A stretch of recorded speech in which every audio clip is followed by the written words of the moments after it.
Hi, my name is Andre, and I would like to address a problem in Africa. There are many girls who have to walk miles and miles just to get very dirty water. The same water that wild animals and farm animals will drink out of and defecate in. This drone will hopefully save the girls a long walk and purify the water. I call it the FPW, Flying Purified Water. This drone will be solar powered, remote controlled,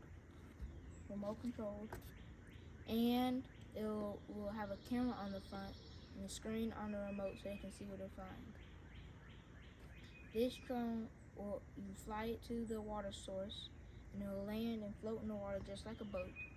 And then it will suck up the water like a vacuum and filter out the water through the filter. And then it will fill the main body of the drone up with water. And then you'll fly it back home. Then you can either land it on a table or on the ground. Then, since it naturally sits back, the water will flow to the back of the drone, so that way you can use the tap in the back of the drone, so that way they can access the water. So I hope that one day this will be a real product that we can give to the African families in need.